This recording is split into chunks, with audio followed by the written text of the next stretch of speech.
Assalamualaikum warahmatullahi wabarakatuh. Nama saya Aidin Saifuddin.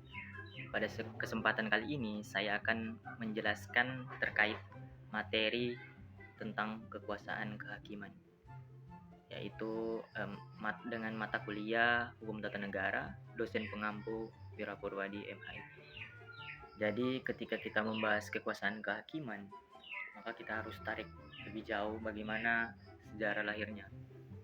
Jadi jika kita membahas lahirnya kekuasaan kehakiman, kita harus memakai pendapat dari seorang Tina Anterskus.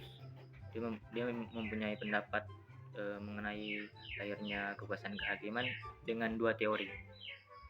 Teori yang pertama adalah teori pembagian kekuasaan. Jadi pada teori pembagian kekuasaan itu kita harus mengetahui bagaimana jika kita membahas tentang pembagian kekuasaan, kita harus mengetahui bagaimana hadirnya sebuah negara, bagaimana berdirinya sebuah negara. Jadi awal mula sebuah pemerintahan itu, awal mula sebuah negara itu pemerintahannya monarki. Jadi pemerintahan yang monarki adalah pemerintahan yang memusatkan semua kekuasaannya pada satu orang, yaitu seorang raja.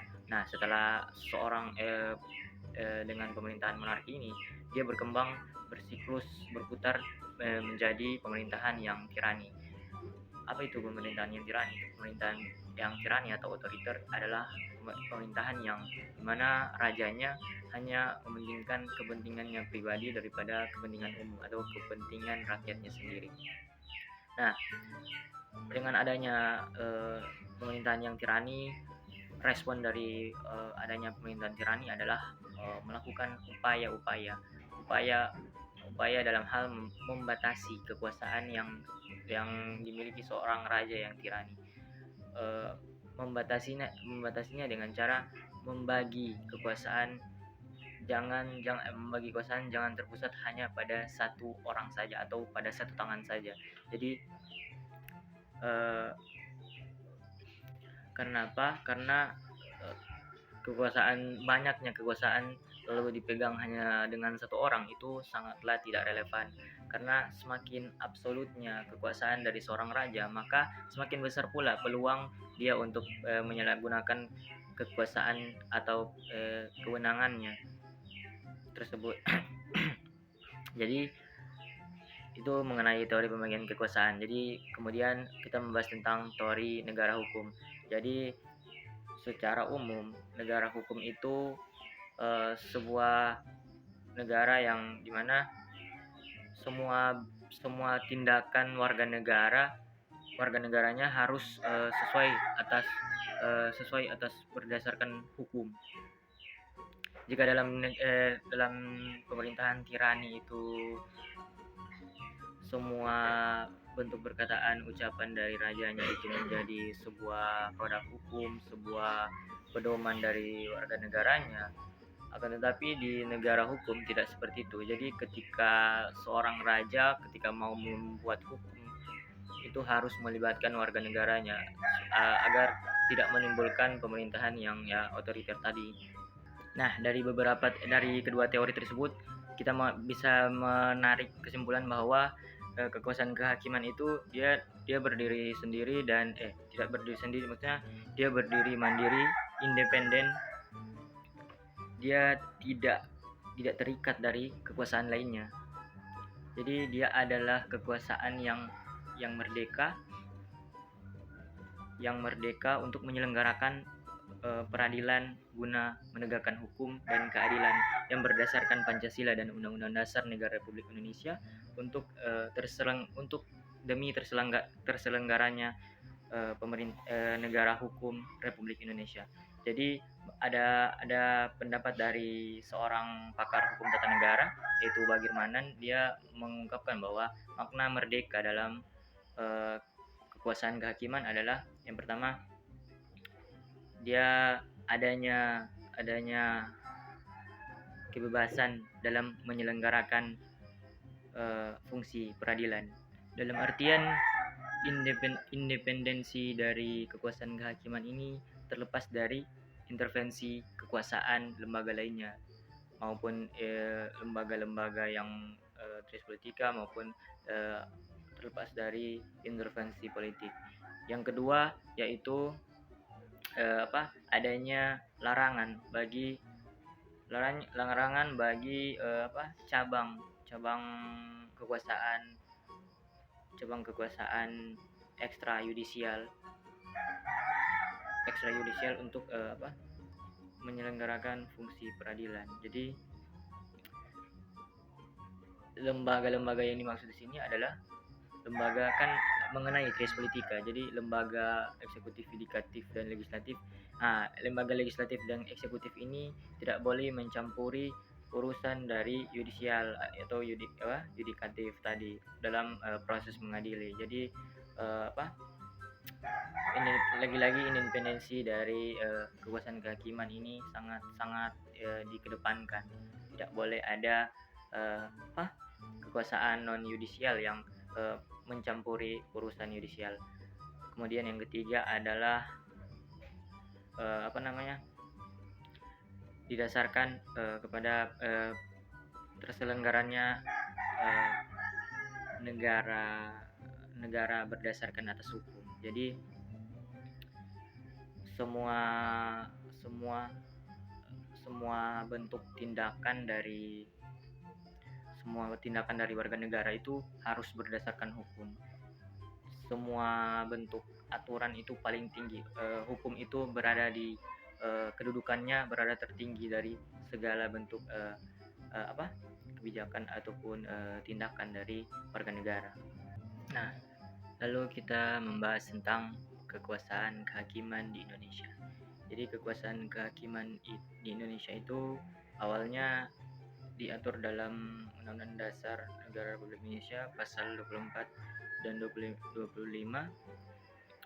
Nah, kemudian itu sebelum amandemen. Namun ada perubahan amandemen berikutnya yang mengatur tentang kekuasaan kehakiman yang memiliki perbedaan yang signifikan. Jadi saya akan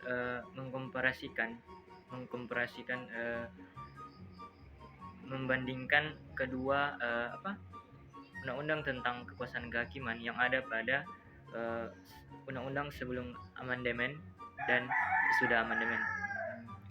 Jadi pada sebelum amandemen itu kekuasaan kehakiman hanya memiliki 2 pasal yang mengatur tentang kekuasaan kehakiman. Sedangkan yang sesudah amandemen itu sangat memiliki banyak perubahan terkait pasal yang mengatur tentang kekuasaan kehakiman. Jadi dia ada 5 pasal yang mengatur tentang kekuasaan kehakiman. Jelas terlihat perubahannya. Banyak perubahan yang terjadi setelah amandemen. Kemudian perbandingan yang kedua, kalau setelah amandemen itu dia dijelaskan secara implisit mengenai kekuasaan kehakiman yang merdeka, namun di undang-undang kekuasaan kehakiman sebelum amandemen itu tidak dijelaskan secara eksplisit mengenai kekuasaan kehakiman yang bebas atau merdeka. Lalu perbandingan yang ketiga adalah kalau di undang-undang sebelumnya itu undang-undang sebelum amandemen itu dia hanya yang menyelenggarakan kekuasaan kehakiman itu hanya Mahkamah Agung. Namun setelah amandemen, pihak yang menyelenggarakan kekuasaan kehakiman itu ada MA, MK dan Komisi Yudisial sebagai pembantu MK. Jadi hanya 2 saja ya, MA dan MK. Komisi Yudisial itu membantu tugas dari MK. Nah, kemudian kita membahas tentang lembaga-lembaga yang menaungi kekuasaan kehakiman. Lembaga-lembaga yang menyelenggarakan kekuasaan kehakiman. Yang pertama ada MA. Kewenangan dari Mahkamah Agung adalah untuk mengadili dalam tingkat kasasi. Jadi mengenai dengan upaya hukum. Jadi dalam dalam apa namanya? Kalau kita pernah belajar tentang hukum acara, dia dalam upaya hukum itu ada beberapa tingkatan. Jadi ketika ada sebuah perkara di pengadilan negeri itu tidak keputusan hakim itu tidak memuaskan salah satu pihak, itu dapat mengajukan banding ke pengadilan tinggi. Kemudian setelah pengadilan tinggi, kemudian salah satu pihak tidak puas dengan keputusan yang diberikan oleh hakim, bisa mengajukan banding ke Mahkamah Agung. Kasasi ke Mahkamah Agung. Kemudian dari Mahkamah Agung masih ada tingkatan upaya hukum yang bisa dilakukan, yaitu peninjauan kembali atau PK. Nah, yang kedua itu kewenangan MA yang kedua, menguji peraturan perundang-undangan di bawah undang-undang terhadap undang-undang. Jadi kita belajar tentang hierarki peraturan perundang-undangan. Jadi kewenangan Mahkamah Agung bisa untuk menguji peraturan perundang-undang di bawah undang-undang. Peraturan perundang-undang di bawah undang-undang itu peraturan pemerintah, peraturan presiden, peraturan daerah, kabupaten kota, peraturan Perda provinsi, kota, kabupaten kota. Nah, itu undang-undang yang jika bertentangan dengan undang-undang di atasnya atau undang-undang konstitusi, itu bisa uji materi atau judicial review pada Mahkamah Agung. Nah, kemudian apa saja peradilan-peradilan yang di bawah naungan dari Mahkamah Agung. Jadi peradilan-peradilan dalam peradilan administrasi itu ada beberapa peradilan yang di bawah naungan Mahkamah Agung. Yang pertama ada peradilan umum yang kewenangannya untuk mengadili kasus perkara pidana dan perdata. Kemudian ada pengadilan militer, yaitu kewenangannya mengadili perkara pidana dan tindakan indisipliner dari tentara ataupun militer lainnya. Kemudian peradilan tata usaha negara, yaitu kewenangannya untuk mengadili tindakan dari pegawai tata usaha negara. Kemudian pengadilan agama, yaitu kewenangannya untuk mengadili perkara terkait dengan perceraian umat beragama Islam dan perkara tentang waris mewarisi, itu di peradilan agama. Baik, lembaga kekuasaan kehakiman yang kedua adalah Mahkamah Konstitusi. Jadi Mahkamah Konstitusi ini adalah lembaga kekuasaan kehakiman kedua setelah Mahkamah Agung. Jadi sebenarnya lembaga kekuasaan kehakiman itu hanya satu, hanya Mahkamah Agung. Akan tetapi Mahkamah Konstitusi ini hadir pada 1999 sampai tahun 2003. Sebenarnya Mahkamah Konstitusi ini sudah ada saat penyusunan Undang-Undang Dasar Negara Republik Indonesia tahun 1945. Akan tetapi di saat itu Muhammad Yamin, salah satu founding father Indonesia, telah menggagas pendapat tentang Mahkamah Konstitusi pada penyusunan Undang-Undang Dasar Negara Republik Indonesia tahun 1945. Akan tetapi pendapat tersebut ditolak oleh Supomo pada saat itu, karena Supomo menganggap bahwa jika memang negara Indonesia sebagai negara permusyawaratan, jika memang ada undang-undang yang tidak sesuai atau bertentangan, maka bisa saja dihapus atau diganti dengan bermusyawarah. Nah, tidak sampai di situ, pada amandemen ketiga Undang-Undang Dasar Negara Republik Indonesia tahun 1945, pendapat tentang gagasan tentang Mahkamah Konstitusi kemudian dihadirkan kembali. Nah, pada amandemen ketiga ini gagasan tentang MK hasilnya dipakai, atau Mahkamah Konstitusi lahir pada amandemen ketiga Undang-Undang Dasar Negara Republik Indonesia tahun 1945. Nah, setelah kita mengetahui tentang bagaimana lahirnya MK, kemudian kita membahas tentang kewenangan MK. Nah, kewenangan MK yang pertama adalah untuk menguji undang-undang terhadap Undang-Undang Dasar Negara Republik Indonesia tahun 1945. Nah, apa alasan untuk menguji? Apa alasan untuk diujinya undang-undang? Jadi ketika undang-undang itu tidak sesuai atau bertentangan satu dengan lainnya, atau seseorang ingin mengajukan atau mengsengketakan suatu undang-undang atau ingin menguji suatu undang-undang yang dianggap keberadaan undang-undang tersebut melanggar hak konstitusionalnya, ataupun sebuah undang-undang bertentangan dengan Undang-Undang Dasar Negara Republik Indonesia tahun 1945, maka bisa diadakan judicial review di Mahkamah Konstitusi.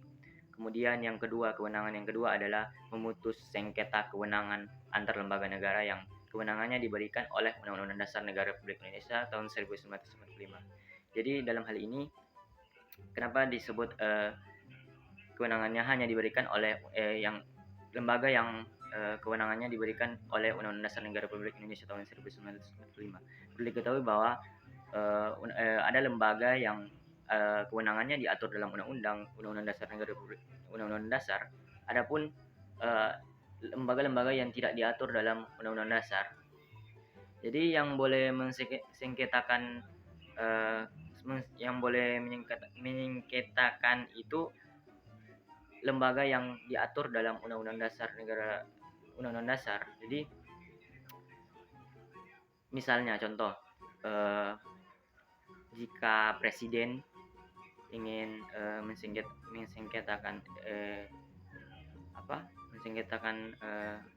Mahkamah Agung, itu boleh, sebab sama-sama diatur dalam undang-undang. Akan tetapi kalau KPK ingin menyengketakan Mahkamah Agung, itu tidak bisa karena KPK kewenangannya tidak diatur dalam Undang-Undang Dasar. Kewenangan yang ketiga adalah memutus pembubaran partai politik. Ini adalah salah satu-satunya kewenangan yang belum terlaksana sampai saat ini. Sebelumnya sebenarnya sudah ada kewenangan memutus pembubaran partai politik sebenarnya sudah dipegang oleh presiden. Namun sebagai seorang presiden, sebagai seseorang yang diusung oleh partai politik, tentunya dia memiliki latar belakang partai politik. Jadi tidak sepatutnya seorang yang mempunyai latar belakang partai politik mempunyai wewenang untuk membubarkan partai politik. Nah, kemudian dibentuklah diberikanlah kewenangan pembubaran partai politik kepada Mahkamah Konstitusi sebagai lembaga independen yang bisa tidak terlibat atau tidak terintervensi dari partai politik. Kemudian kewenangan yang keempat yaitu memutus perselisihan tentang hasil pemilu. Yang dimaksud dengan memutus perselisihan tentang hasil pemilu adalah MK mengawasi apakah proses pemilu sudah berjalan sesuai dengan konstitusional.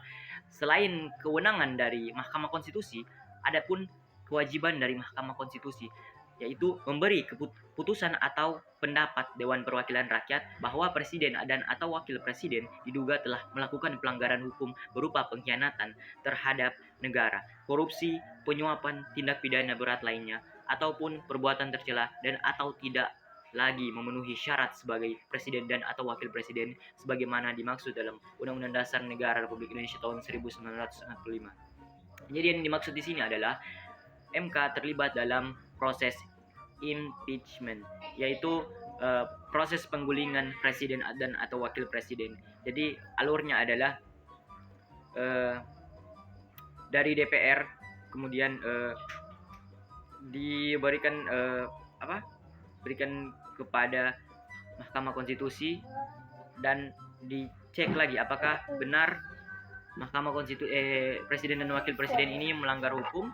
Nah, kemudian jika benar melanggar, maka dilanjutkan ke proses selanjutnya yaitu di MPR.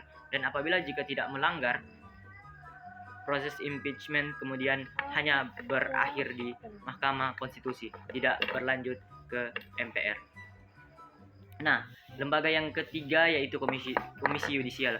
Perlu diketahui bahwa Komisi Yudisial bukan merupakan lembaga kekuasaan kehakiman, akan tetapi Komisi Yudisial merupakan lembaga pendukung kekuasaan kehakiman.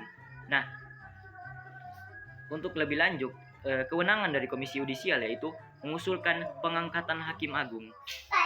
Nah, alurnya itu pada pasal 24B Undang-Undang Dasar Negara Republik Indonesia tahun 1945. Jadi alurnya dimulai ketika Mahkamah Agung meminta kekurangan hakim. Jadi ketika Mahkamah Agung meminta membutuhkan hakim, itu diminta ke Komisi Yudisial. Nah, dari situ Komisi Yudisial kemudian menyeleksi hakim-hakim yang akan nantinya diangkat menjadi seorang hakim di Mahkamah Kekuasaan Kehakiman.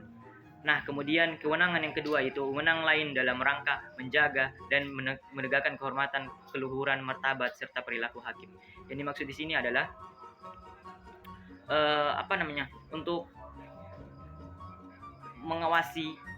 mengawasi kinerja dari hakim. Apabila seorang hakim diketahui melanggar kode etik dan kinerjanya buruk, maka Komisi Yudisial bisa mengusulkan bahwa hakim itu ditindak dan diperingati dan diserahkan ke Mahkamah Agung. Mahkamah Agung yang mempunyai Dewan Istimewa untuk menindaklanjuti hakim tersebut. Sekian video penjelasan tentang materi kekuasaan kehakiman. Bila ada salah-salah kata saya mohon maaf. Wassalamualaikum warahmatullahi wabarakatuh.